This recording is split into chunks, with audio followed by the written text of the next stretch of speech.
Thanks so much. How are you doing, everybody? Good, good. Yes.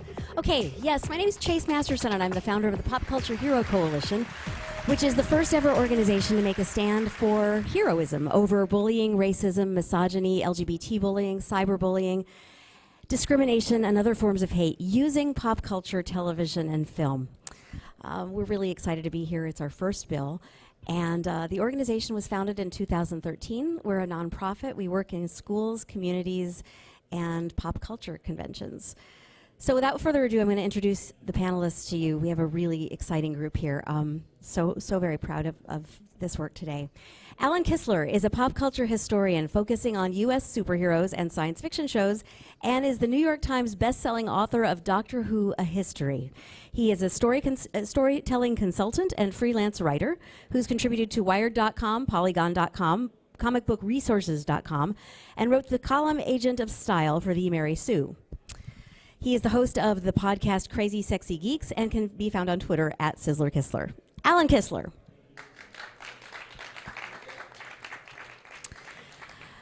Fabian Debora was born in El Paso, Texas, and raised in Boyle Heights. Fabian has been creating art since his childhood, beginning his career in 1995 as a member of the East Los Angeles Streetscapers. Fabian was mentored by many Chicano artists and muralists, and was introduced to creative expression in all forms, from graffiti and murals, from graffiti to murals. Fabian is currently the Director of Substance Abuse Services and Counseling at Homeboy Industries in Los Angeles, which is the largest intervention for gang members in the world. He works in collaboration with Otis College of Design as a liaison between community artists and Boyle Heights. He works with students in the classroom in so many ways. With his counseling and with his art, Fabian is making a huge difference. Fabian Debora.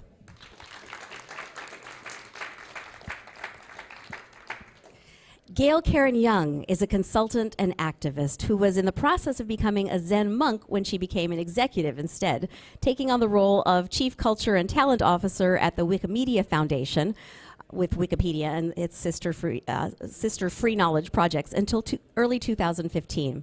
She mentors for accelerator programs such as the Unreasonable Institute, Singularity University Labs, and the Thiel 20 Under 20 program. She has been a Bill keynote speaker. She is a tireless advocate for human rights and has been a huge inspiration and mentor to me. Gayle Karen Young.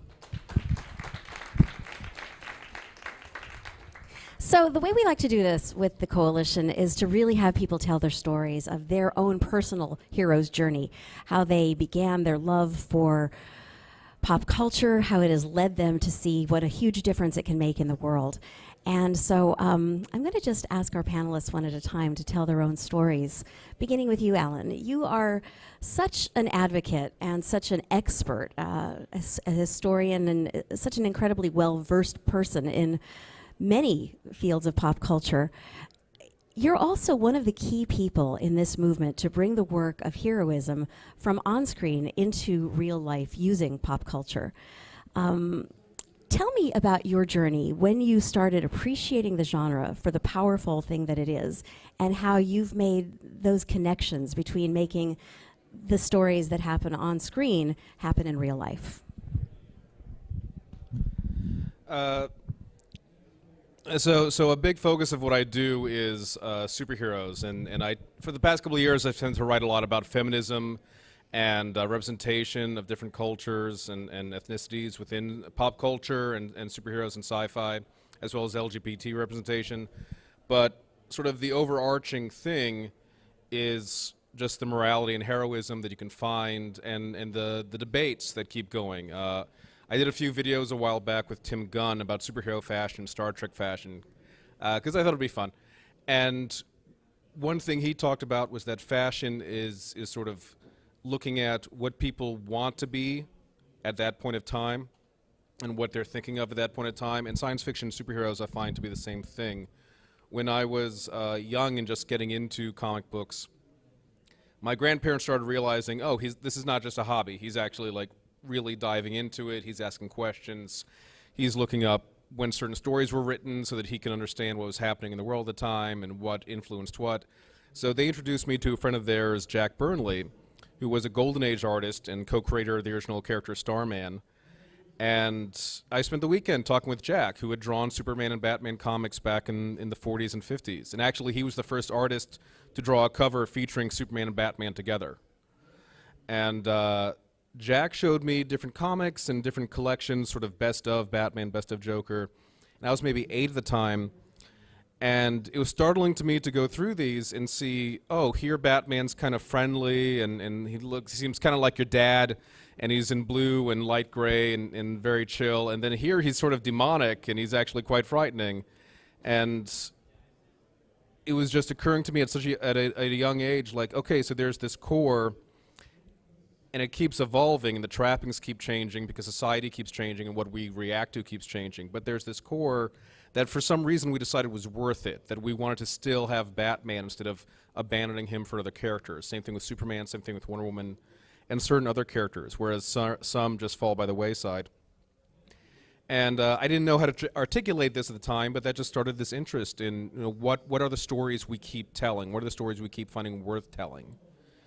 And I also realized as I got older that superheroes have been affecting me beforehand. When I was I've just confirmed last night 6.5. I thought I was 6. But according to my parents, I was 6.5. My brother and I, he was about 3, were playing in the backyard, and we had a swimming pool. And my father had stepped away just for a minute. And my brother went past a barrier he wasn't supposed to go past, and he fell into the pool. And I jumped in and cried out for help as I jumped in. And it was basically because I was small, just underwater, holding him above the water to keep him alive. And my father showed up just a second later, saved him. So we saved my brother's life. He would have drowned. And a few years ago, he saved someone's life very directly from a car accident. That person would not have been saved without my brother being there. And I still remember, like, the moment of jumping, and I remember thinking of Superman. And it's, as I've gotten older, you know, you see these stories and certain movies out right now where they try to take things as, well, realistically, if people had these abilities, they would fight each other, or they would be dicks, or whatever. And you can have fun with that, you can deconstruct it. I think, though, there's such a shame, and one thing that I talk about is there's a shame in not looking at this, instead of just as something to deconstruct and poke fun at, as a promise of what we could be. Because if we can imagine it, then we can be it. There's got to be some reason why we keep every year, not just superheroes, but every year we come up with new stories to tell that essentially end with, and then good one. And we know that they're going to end that way, a lot of these stories, but we still find it worth seeing that, and then good one, and then that person was all right, or then that person got better. And there was even a school of philosophy in the Renaissance era that human beings are imitators. Animals don't really generally imitate other animals. Fish do not look at birds and say, I got to do that. Birds do not think, I've got to figure out a way to swim underwater, unless you're a penguin. But mankind, womankind, humanity, we look at things and we want to imitate it. And there was a school of thought in the Renaissance, if we could imitate angels, maybe we could actually be that, or whatever your ideal is, whatever your belief system is. And I think certain stories, including a lot of science fiction superheroes, are like that. So that's kind of my deal. Yep, there you go. Right. Thank you, Alan. You know, studies show that the use of the heroic imagination is directly related to people doing acts of heroism. So watching, seeing, absorbing, hearing, and really appreciating, being a fan of stories of heroism leads to doing acts of heroism. It's how it takes place in us that we actually use these role models. That's quite wonderful, Alan. Tell us a little bit about your books and how you've seen those affect people in terms of the stories that they've read, and maybe give us an example of how pop culture has really changed someone's life. Well, and again, it goes back to if you see it or if you know about it, then you can be it. It now becomes a possibility. And as I've said, like, one thing that I've been focusing on the past few years is looking at representation. Because it can be really hard sometimes to find positively done female heroes, positively done gay and lesbian heroes in pop culture who don't wind up dying later, positively done transgender heroes and stuff like that. And one thing that I do is, I'll comb through the stuff and I'll bring up these characters that sometimes the company has forgotten about. And I'll talk about, like, look, we have this character here, we can still use them. And hey, let's talk about all the potentials from this character. Maybe the original creator didn't see this, but once it's out there, we can all put our own thoughts into this, and we can all talk about what this could mean to us, what this could mean on a larger scale, what this could mean for today's society as opposed to if it was created in the 50s and the 70s or whatever. And I've had people come up to me after panels who just said, I never knew about this character before, and even if there's only 5 comic books with this character, the fact that someone did it at some point makes me want to write, or the fact that someone did this story is like making me look at something. I've seen people who were able to talk about rape because they learned about certain comic books or Buffy episodes where the hero would talk about experiences such as trauma that left them with this idea of everything hurts and I can't tell people what I'm going through. And one time I just had a 13-year-old girl just come up afterwards and just say that she appreciated that to see a boy saying that girls were welcome to read comics. And you can see all these little things, and they are little things, but that's what life is all about. All these little, and especially with pop culture, when you have certain stereotypes happening over and over again, those little things do a lot of damage because they accumulate. And if you keep seeing the same story over and over again where this stereotype happens and I happen to fit that stereotype on one level, the rest must be true, and you keep hearing it over again through the years, you can believe it until you see variety, until you can see other things. So that's what, along with morality, I think what I strive to bring it light to is variety and how you need to embrace variety, especially in something like science fiction and superheroes. The whole point is to engender imagination. Why on earth would we limit it to stereotypes or deconstructing the premise of it in the first place? And as for my books, one of them is it's sort of a lark. It was the unofficial Game of Thrones cookbook, which was fun, and I recommend it to you all. It's not as difficult to go through some of the recipes as the official cookbook. The official cookbook is marvelous, but they went for a very what would be realistic to the environment, and I was asked to do a more tongue-in-cheek approach. So if you can't cook, I'm not a chef, it's a fun book. Doctor Who: A History goes through the progress of the Doctor Who series, as well as the original pitch documents, the spin-offs in audio dramas and comics and novels back and forth, and all the people who were involved that maybe you don't know about, including one of the co-creators being a woman who doesn't seem to be recognized in a lot of the created by credits when you look at certain other articles. And part of my point there is, again, just pointing out, here's this amazing thing, and aspects of it we take for granted, but it actually evolved this way. It wasn't born this way, and lots of people gave birth to it. Truly wonderful. There's so much healing there. Thank you, Alan. Speaking of heroes' journeys, Fabian Debora has made an incredible journey, which he has then passed along to countless people. Fabian's story, it's funny, Fabian, I've known you for 8 years now, and I've never asked about the beginning, early, darkest parts of your story. And I won't, because that's not the part that's important. Feel free to share anything you'd like. But the amount of transformation that you have made is truly incredible. And it's something that will show us that no matter who we are, what we've done, what we've got in our past, we have incredible power to make great things happen in the world. We are all heroes that can make choices for either hard consequences or great things to happen in our lives. And Fabian, I'd just love for you to tell us a bit about your journey and how you've gotten to where you are today. All right, how you guys doing? In order for me to get to the good stuff, got to talk about the dark stuff, right? So for me, it's just It's just like any other kid. I guess I'm a first generation Mexican American. Both my parents are from El Paso, Texas, but my parents were actually from Juarez, the border town to El Paso. So I'm a border town baby.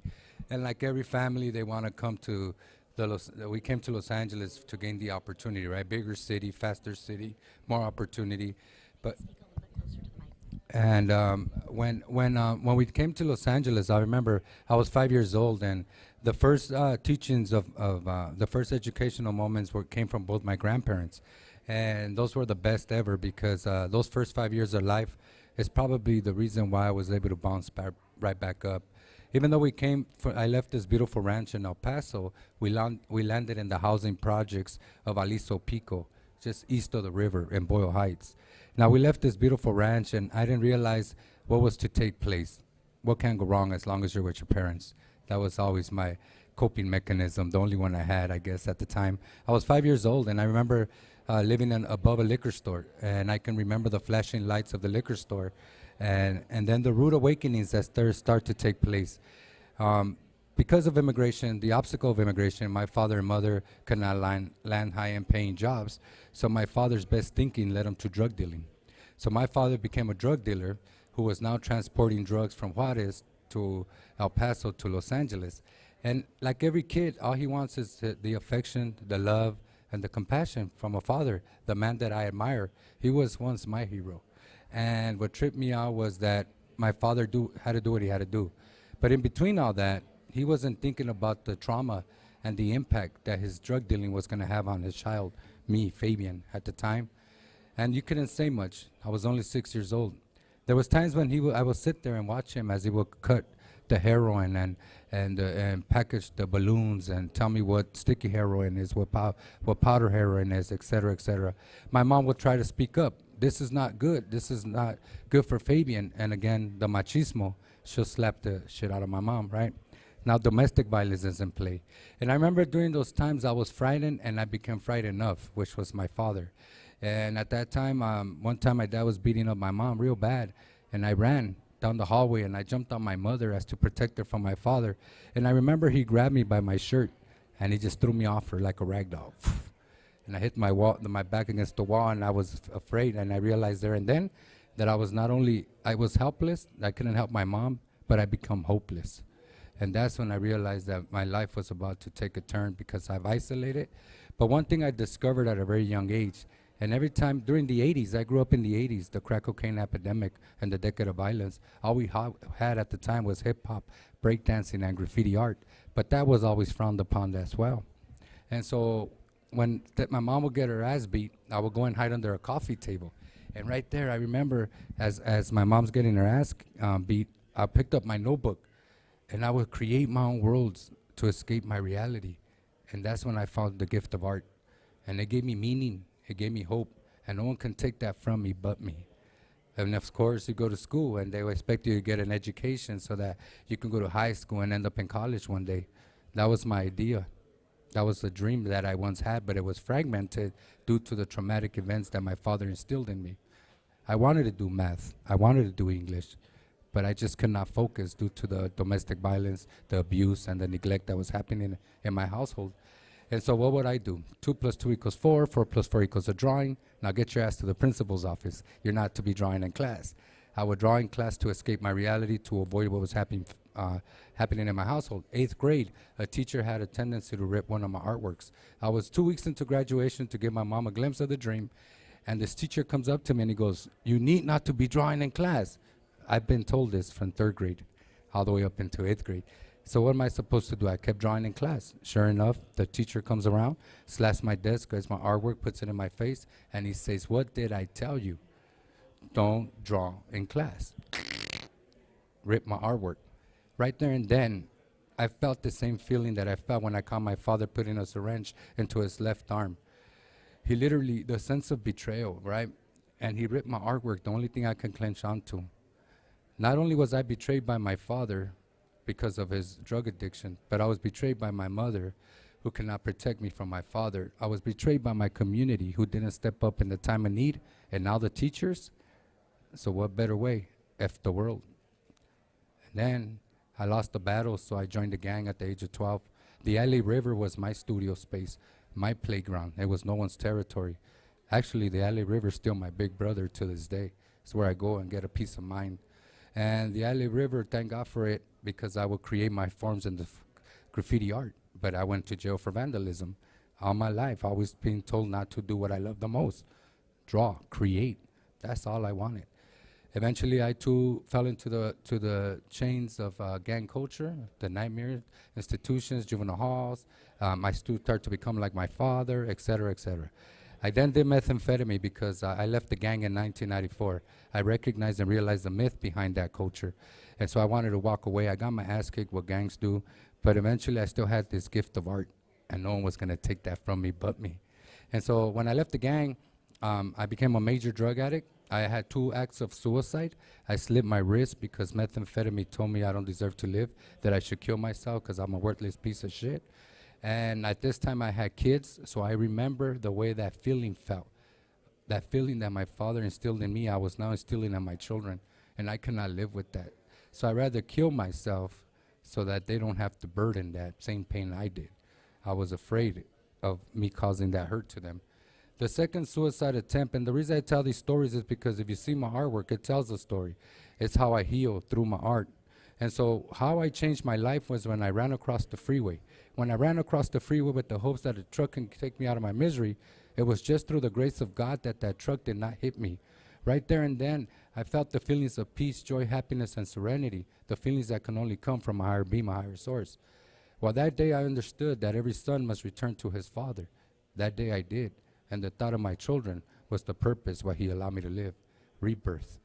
Then my life took on. I went back to rehab. I did the rehab. I did 6 months there.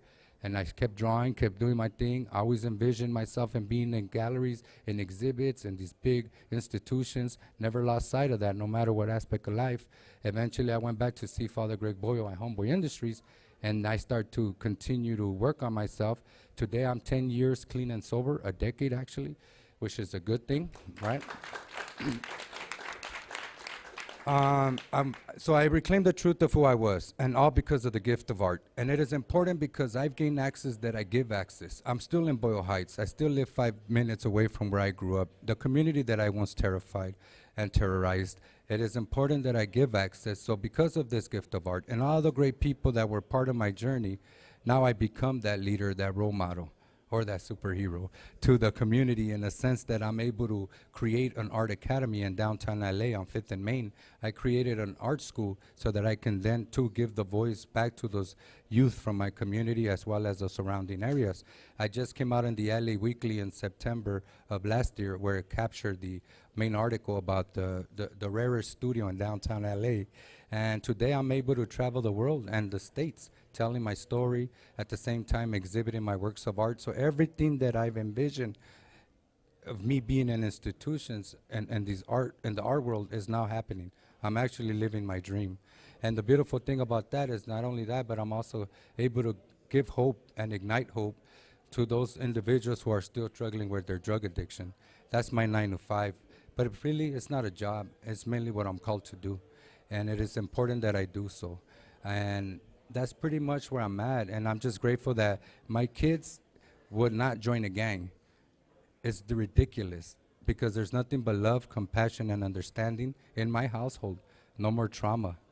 And so that to me is how we've broken the cycle. I'm gonna tell one story and then I'll pass it over. This is how I made an impact in gang culture. A lot of people ask me, how do you make an impact in gang culture, right? So my little daughter, who's 6 years old, her name is Maya, and I'm actually in one of those paintings with her. And Maya goes, Daddy, Daddy. I go, yes, Maya. She goes, I did a drawing. I go, no, you didn't. Let me see your drawing. And then she goes, okay, you better not laugh, Dad. And I go, I'm not going to laugh. Let me see your drawing. And then she goes, okay, here it comes. Boom. And there's all these little stick figures, right? And then I go, oh, my God, Maya. Oh, my God, did you do that drawing?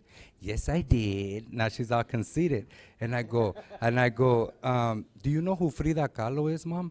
No, who's Frida? Frida's a great Mexican painter, Mom, but you know what? I think you're better. So what I'm going to do is take this drawing, put it in my studio so you and I can give them competition. So what I just did there is that I acknowledged my daughter. I have given her her self-worth. I made her believe that no matter what she creates is bigger than her. I have inspired her and motivate her so that she foresee a future and not be in despair. That's how we make an impact in gang culture.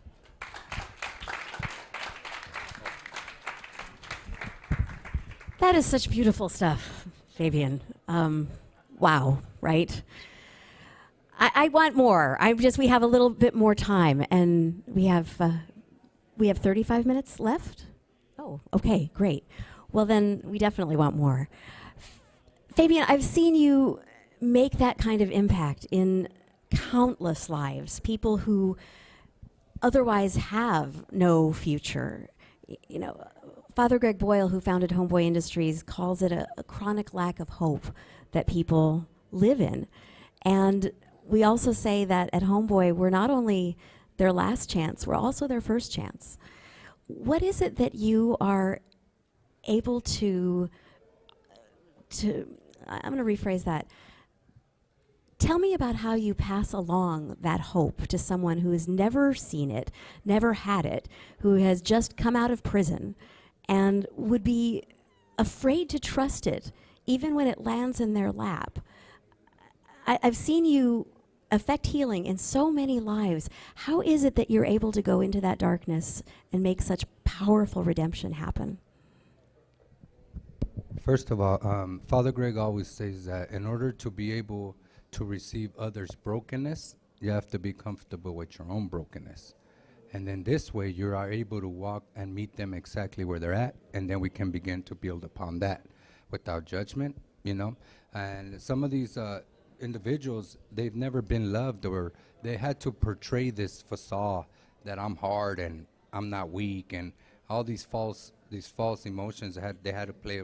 But everyone's human, and I'm sure that there have been times in their cells where they too have broken down, you know, and they all have emotions. And I think for me, it's about just seeing them for the truth of who they are, beyond the tattoos, beyond those mistakes they ever made. And that's exactly what Father Greg teaches us. And also, most importantly, I still recognize that there's a lot of hopelessness in Boyle Heights. There's a lot of kids who are growing up to this day without a father figure. There's still single mothers who are struggling in my community. But if I can step up to the plate and be that big brother, be that father figure for a lot of these kids within my community, then so be it. And the antidote is as simple as what I did to my daughter, for my daughter Maya. It's just very difficult for people to do. Sometimes you got to put yourself in the back burner and allow for them to walk to, you know, it's about them, right? Anything they do, it's never about me. It's about what they're going through and what they got to carry. And it's been tough, but I mean, art plays a major role. Today I go through every school near and around LA greater area, bringing workshops to the schools. If they can't come to my studio, then I go to them. And I've been doing this beautiful community tile wall project, collecting all these tiles throughout the city of Los Angeles that's going to go underneath one website. And it's a tile, but I call it a window to your soul. And I'm able to connect the dots throughout the cities from Boyle Heights, Highland Park, Lincoln Heights, Compton, Watts. And all these kids will be guided to one website where then they click on this tile and recognize that the little boy in Boyle Heights is dealing with the same issue, so they're not alone. And this is an amazing community tile wall project that was funded. I'm getting grants now, so a lot of people are believing in my vision as an artist and the workshops I do, so things are moving. And it's just, it's something that needs to happen, you know. I mean, this issue is in our backyards in the city of Los Angeles, and so I'm not gonna wait till it hits home before I can do something about it, you know, pretty much. Exactly, and it is hitting home. You know, it boggles my mind that Homeboy is 20 minutes from where most of us live, and yet the lives that the kids there have led are so incredibly foreign to us. Father G wrote a book called Tattoos on the Heart, The Power of Boundless Compassion. And in it, he talks about loving each other and being there for the world, for people who need us, with a no matter whatness. And that's what I've seen you do, Fabian. That's the kind of commitment and just boundless energy, true tirelessness that that you have and that it takes in order to change lives on this level. I was going to say we need more Fabians, and you are incredibly powerful and incredibly unique and truly, truly one of a kind. And yet there are more Fabians. There are thousands of kids with stories like this, kids who have untapped and limitless potential, who have just been ignored in their lives simply because of the zip code they were born in. For those of us who won the birth lottery, we can't begin to imagine the kind of warfare that goes on 10 minutes from here. And I just want to say, Fabian, thank you for being the man you are, for having come through it so beautifully, and for being such an incredible example to so many people. And that kind of healing spreads like wildfire. All you have to do is put it in motion, and then people are so ready. They are so hungry and so willing and able to grab the life you've given them and run. So I just want us all to keep in mind that our heroism, small acts and extraordinary acts of heroism, don't end there. They spread like wildfire to the people who we give them to, and that ends up making a huge difference in the world. So thank you, Fabian.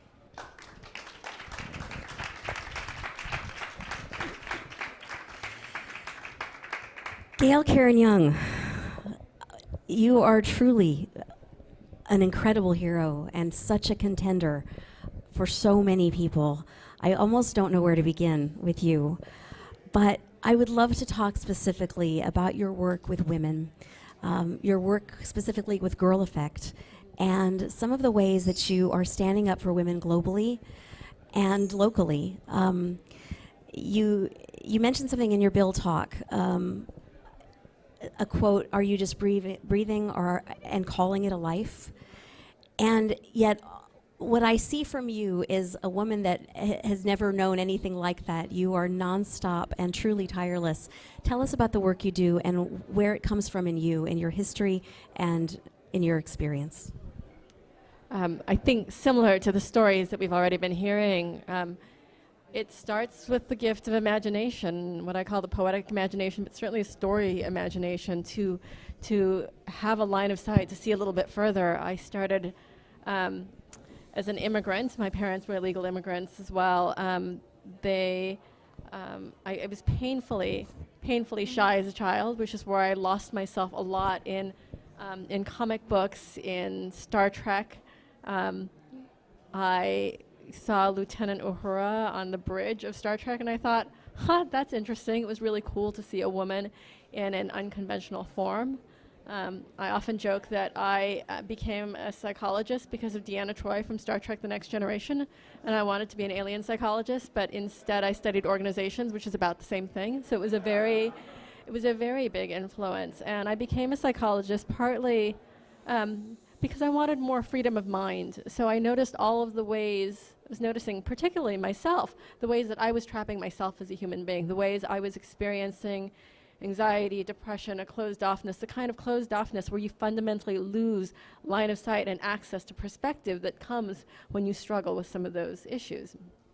And so I became a psychologist to start unraveling a bit of that, and an organizational psychologist because I believe in how do you create liberating structures for people to be a part of, because if you help sane people become more sane as individuals and then still have them working in crazy systems, that just makes people crazy as well.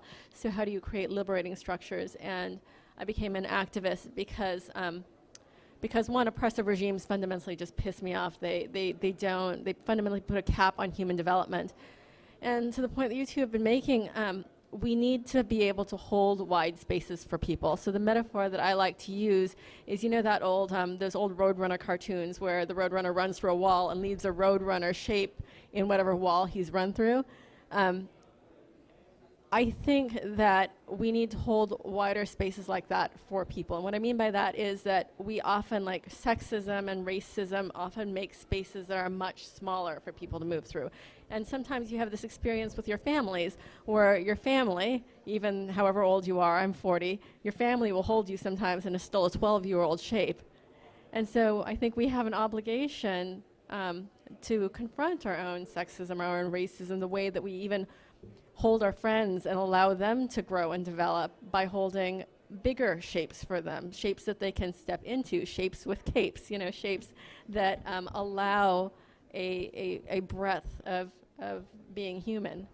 The quote that you were citing that I love so much is from Mary Oliver, where she says, "Listen, are you breathing just a little and calling it a life?" And I love the poets because they have that willingness to ask the big questions. And that's the same reason I like superheroes, because their willingness to ask the big questions. And I got interested in gender issues because it just pissed me off that there are parts of the world where women aren't considered full human beings. And it seems easy to think of that in parts of the world like the Middle East, where I get angry on behalf of women who aren't able to get a full education, but I get sad on behalf of the men who will never get to be in full relationship with an entire other side of a culture that's been thoroughly oppressed. But it also happens in our backyard. So as board president of an organization called Spark, that is the largest network of millennial philanthropists engaged in women's human rights issues. And one of the things I loved about our model is that our membership was 50% men, which is unheard of for a women's organization because we just expected men to be there. And another component of it is that we always worked locally and globally at the same time. So when we were looking at water rights in Tanzania and digging wells, we were also looking at water rights in the Central Valley of California because there are enormous water issues there and inadequate and disparate access based on socioeconomic status to clean water. And so I love the model that we had about really working locally and globally, because it's about us as human beings being big enough to hold those broad tensions within us. So can we, how do we make ourselves large enough to hold all the polarities and paradoxes that we as human beings can hold? So I'll pause there. Quite wonderful.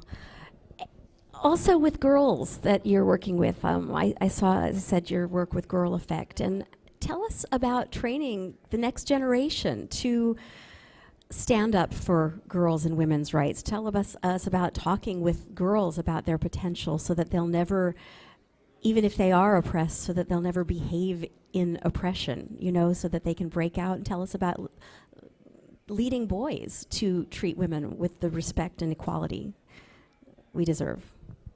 So a lot of it is finding the way, as you do with many people, to their own stories. So I think that I follow a model that's less about teaching, more about eliciting, about affirming, about stories, about seeing what's there and saying, you have done beautifully at this, or what's an example. I believe when you're working with large-scale, complex changes, it's actually very hard to it's funny, sometimes I teach change management, and I think it's hilarious because the whole concept of managed change is always such a misnomer. But what I do believe in is, how do you amplify small effects? How do you find the local things and turn the volume up on that, and find other things and turn down the volume on those pieces? And so when I work with girls, I try to find the places in their own life that they can afford turning the volume up in some of those stories, and then teach them to find the language themselves to be able to tell things, because I think their stories expressed in their own voices is far more powerful than any story that I could tell. And then I also believe in finding leverage, and this is where I get very excited as a technologist. So I believe I spent the last 4 years as Wikipedia's Chief Culture Officer, Wikimedia Foundation. And by the way, I think of free knowledge itself as a dissident act. I mean, if you think about how, some of you guys know Michael Vassar. He's both genius and crazy in the way that those two things lie very, very close to each other. And he once said that we won't know if we've won or lost the war for information because we don't know what we don't know. And so I do believe in access to information as a dissident act, but I also believe in it as a co-created reality. This reality we hold is very much consensus in some ways. So the more stories that we can bring in, the more perspectives that we can bring in, and the way that that access to knowledge fundamentally is a prerequisite for social change, stories need to be told in multiple mediums and multiple venues, through collaboration, through multiple perspectives, and from multiple sources. So the diversification of all of those things I think about as both as a human rights issue, a technology issue, and a gender issue. And you talk a lot about the blending of human rights with the advance of technology, and how we need to keep up with technology in order to make, to stand up for human rights as much as possible. You were mentioning 2 2 women that were arrested for speaking out against a right-wing politician's funeral in Pakistan, Bahrain. Yes. In Bahrain. I think it's incredibly important to teach activists to be able to protect their own security, because it's astonishing. China spends more on its internet surveillance than it does on its defense industry. It's a real insidious thing. I was at the Oslo Freedom Forum a couple years ago, and they found we had a bunch of hackers in there pulling off malware off of the computers of various activists. And there was an Angolan anti-corruption activist named Rafael Marquis de Moray, and they were going through his computer, and they found malware that was on it. Was literally tracking all of his typing and sending it to a third party somewhere in India that was likely going back straight to the Angolan government. And so teaching activists how to protect their data, how to navigate the internet safely is a huge thing. And then also trying to be able to, there's some community members of this community who are amazing at it, like Todd Huffman has been involved. A bunch of you might know Todd. He and I have both been to Seoul, Korea, and we were flying Wikipedia on USB sticks across the North Korean border using weather balloons, which was a very surreal experience, being 20 miles from the demilitarized zone and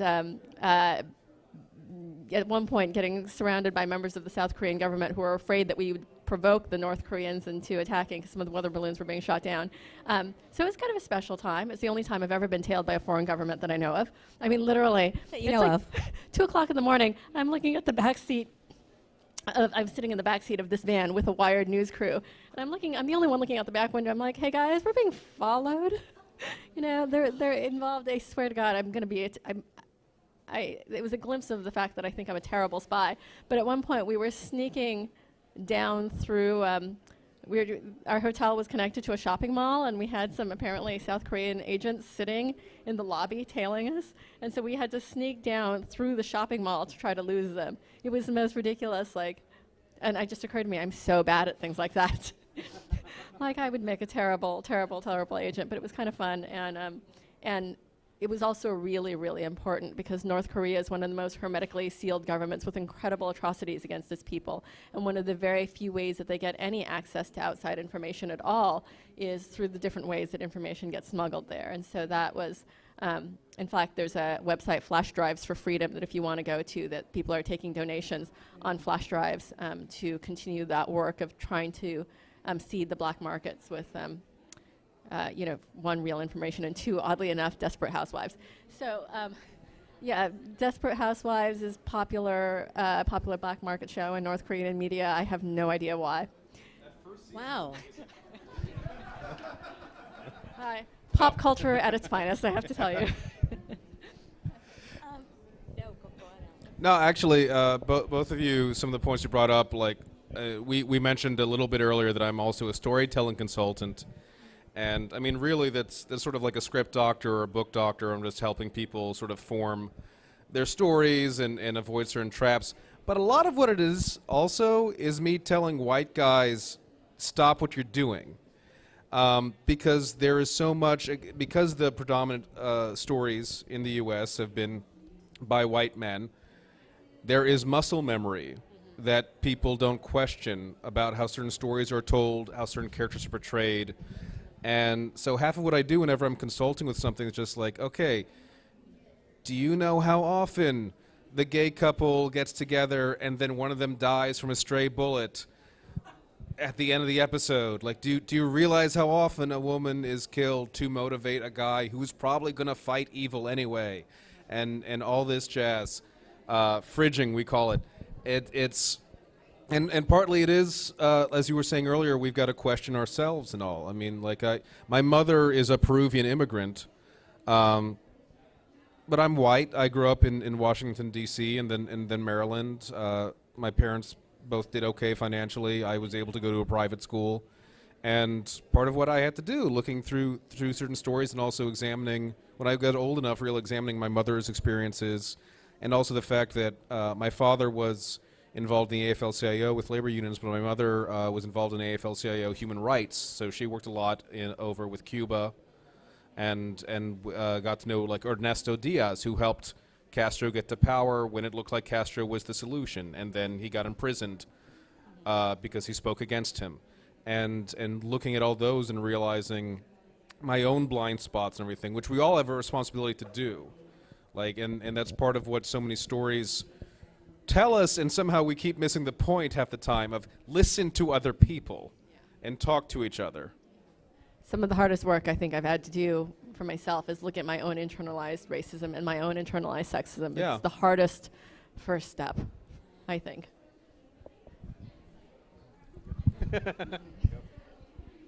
So, I have two questions for you. You guys are all involved in activism as a way of life. It's in your DNA, and now it's what you do daily. For people who don't necessarily have a lot of time or ideas or wherewithal that they know of yet, what would you say the best way to reach out and start really making a difference in the world on a grand scale? Something large, something small. What are the things that you would say to our audience about being a superhero in real life? You want to jump this off? I've been starting off with you. I Gives me time. I think when I was little, I thought that it had to be something big, that you had to, you know, and obviously the superheroes on TV show things at such an epic scale. And I think the hard lesson I've learned over time is sometimes some of the biggest acts of heroism I know are by a mom with 3 kids who's been experiencing depression to get out of bed and take care of her family. And that's enormous. And so I have learned over time that part of what I've needed to cultivate in myself is a capacity for my own empathy and compassion, because it is like a muscle. You have to learn it. You have to learn to not turn away. One of my favorite poems is by a woman named Naomi Shihab Nye, who says that before you know kindness is the deepest thing, you must know sorrow as the other deepest thing. You must wake up with it. You must speak to it until your voice catches the thread of all sorrows and you see the size of the cloth. I think it is actually learning kindness, and it sounds so fundamental on some level, but it's in that microsecond when you choose to turn towards something or turn away from. And sometimes, if you're at your own capacity, it's okay to turn away from. I am an imperfect activist. I am an imperfect feminist. I sure as hell wasn't going to fight every gender war on Wikipedia because I would be exhausted and dead. I know, exactly. Like you don't fight every battle because you can't. But you do need to choose the ones you fight. And sometimes when you wake up in the morning, those are going to be bigger ones in unexpected ways, like saying yes to an invitation to go do something crazy in Korea. Or sometimes it's yes in a small way, like I'm going to get up and take a shower today because that's what I can do in the middle of my own depression. So the scales vary widely, and you get to calibrate that on a day-by-day basis in the context of your own life. And the other thing that I'll say is that my partner is a poet and philosopher, and he says that every person lives out their own fate and destiny. Every person does. That we think that it's something that we either meet or we don't. But you live your destiny out in the fullness of it, or you live it out in the frustration or the shadow of it. And sometimes you don't know how you're living it out by day, because sometimes it'll feel like you're living it out in the frustration of it. And I think that's a really important thought to consider about what does it mean to live out your own fate in the context of your own life, not as something handed to you with a, cape. Go for it. I don't know. I guess for me, I think it would have to be the only suggestion I can give is like, if we know and we understand that there is an absence or a gap impacting our communities, in this case, the city of Los Angeles, we all have a gift. I'm sure some of us probably have discovered that, or maybe have a skill or some kind of strength that can be utilized to give back in such way. How amazing to be able to use that gift and expand another kid's horizons. Someone who has no clue of what is out there because hasn't left his 4-block radius for whatever reasons. I mean, to be able to walk into places like Homeboy Industries and say, guess what? I'm a retired teacher. I have skills in A, Y, and Z. I want to help a young individual become this great mathematician, whatever that looks like. And so for me, I was able to utilize that. And because I found the way away from gang culture and how I was able to overcome my trauma and my drug addiction, what better way to utilize my experience and going back and be that tunnel for some of those kids who are still struggling in their addiction or as well as impacted by trauma, and utilizing the gift of art, introducing them to the power of art and how art can be a fulfilling and freeing, tool that can help them rediscover their voice to impact a greater community. And that's what I try to do. Today, my responsibility as an artist has become to break the stereotypes, the stereotypes that have been placed upon the image of the gang member through identity, culture, religion, and gender. It is my responsibility to humanize the image of the gang member. By me changing and redirecting my life and accomplishing all these things, I am too sending that message. But I can't do it on my own. So what better way to go back and get those kids and those individuals who are still struggling so they can help me with this. And I think once we find our skill, our strength, we all have one. You expand one kid's horizons. That's the best I can say. Yeah, and on expanding horizons, expand your own. Like, just there's so much stuff out there to learn. Like, I eat it up. If there's some show I'm watching and it's taking place in the past or something, or someone mentions something, I'll look it up. Is that true? Did that happen in Germany in 1955? And just, pause the damn Netflix and look up, for a few minutes, and then maybe look up a second source if someone might have altered the Wikipedia article. It happens. Usually Wikipedia is pretty good.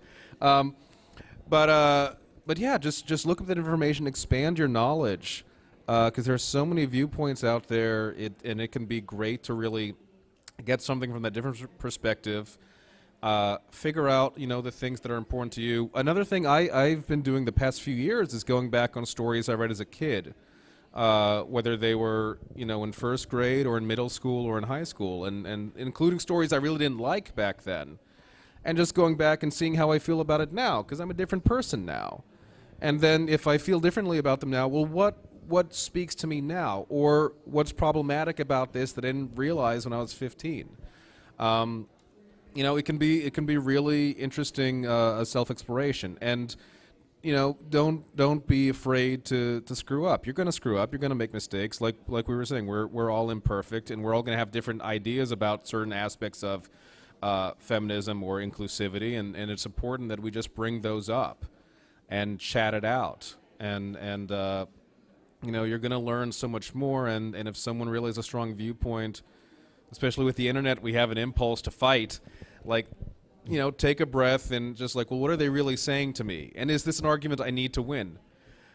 Maybe I should just listen and consider this for whatever next step I take forward. Craig Ferguson, the comedian, had a great 3 rules you have to do if something really ticks you off on the internet and you want to respond, is you ask yourself 3 questions.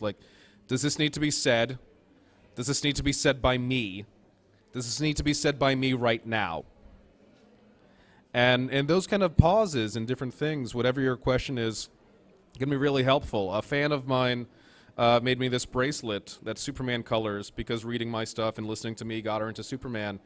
And I wore it originally because it's oh, it's cute. A fan made this for me. That's really nice. But actually it's sort of become a what would Superman do thing for me now, where sometimes I get frustrated and I know, oh yeah, right, okay, I should chill out. And try to be the best part of myself. And one of his best moments in a story called All-Star Superman by Grant Morrison, who's a frickin' god of writing, and I've become friendly with, this person was gonna throw herself off a building, and it's this one-page scene that's really beautiful where Superman just shows up and it just greets her and just says, "You are stronger than you think you are." And that's a message that's true for everyone. You are so much stronger than you think you are. You are so much more interesting than you think you are. You have so much value. And don't be afraid to explore that. Beautiful. One of the things that Pop Culture Hero Coalition does at conventions like San Diego Comic-Con is we have a wall of positivity. It's called our Positivity Zone, and people write letters or notes to kids who've been bullied or to people who need encouragement. And one of my favorite ones says, Superman is not a superhero because he has special powers. He's a superhero because he stands up for people who have none. And I think that is so along these lines. I really appreciate, Ellen, what you just said about your curiosity, you know, keeping your eyes and ears open. And that's what superheroes do. We listen, we see, we keep an ear out for people we can help, and then what do? We go. So one of the great things that I'm really excited that the coalition is getting to do is going to the school in San Bernardino that was affected by the shooting in December. It's a little known fact, but it was the final shootout was a half a mile from an elementary school. And the kids were really traumatized because they heard the shots. Their parents couldn't come pick them up because they couldn't cross the police lines. The kids couldn't go home for the same reasons. And so we're working with those kids, with the parents and with the teachers and administrators on grief and trauma. And we're using the inroads that they already love in order to do it. We're talking about how did Batman deal with his trauma? What is it that caused Luke to make good choices and Anakin make hard choices, bad choices? Similar stories from Harry Potter and all of these things that are great points of entry for kids. So if you'd like to check out more of that, we'd love to have you look on our website. It's popcultureherocoalition.org. I want to just we've got 5 minutes. I want to ask you guys to just, if there's anything you'd like to say in closing, that may have been it, but you have so much wisdom, I'm just going to push it a little further and just say, is there anything, one last thing you'd like to say to the audience? Along with don't be afraid to mess up, don't be afraid to be silly. Like superheroes, storybook tales, fantasies, Harry Potter, like you're gonna have someone's like, all right, but I mean in the end it's a wizard with a thing. Like that's silly, right? You know that, right? Yeah, that's fine. Don't be afraid to be silly. Embrace the silly, embrace the absurdity. Because our world is freaking absurd. I don't know. I'm not sure exactly what to say, but if you are interested in, you know, taking a closer look onto what it is, the work I do, or how you can help or be part of something, some great change in this way, feel free to reach out to Chase or come visit us at Homeboy Industry. We could always use the help. Pretty much, you two can make a difference. You don't have to come from the same background I came from just to make a difference. It's all in the building and relationship, and you two can make an impact.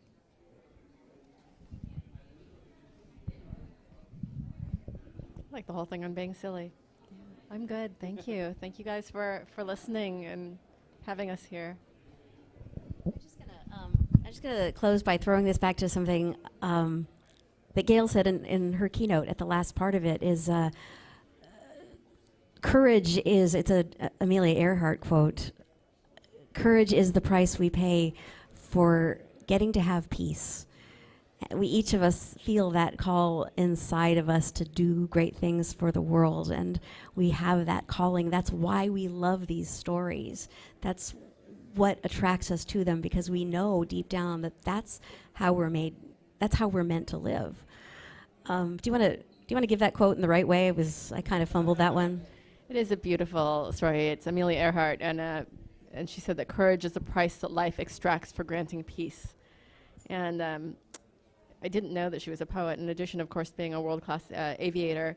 And she wrote in her last letter to her husband before her transatlantic flight disappeared, and she wrote that, you know, women must try because, as men do, basically because we have to, and that if I fail, then basically other people will be able to come after me. And I love the simplicity of her faith, that even in her failure, that there would be others who would be willing to follow, and that was part of her last lines penned in this letter to her husband. So the line again from a much fuller poem is, courage is a price that life extracts for granting peace. It's quite wonderful.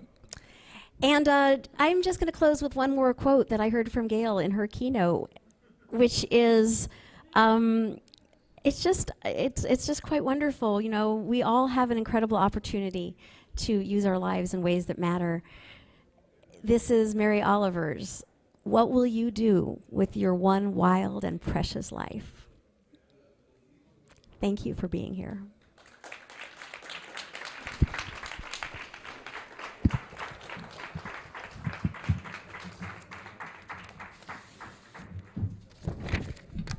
Thank you very much to the entire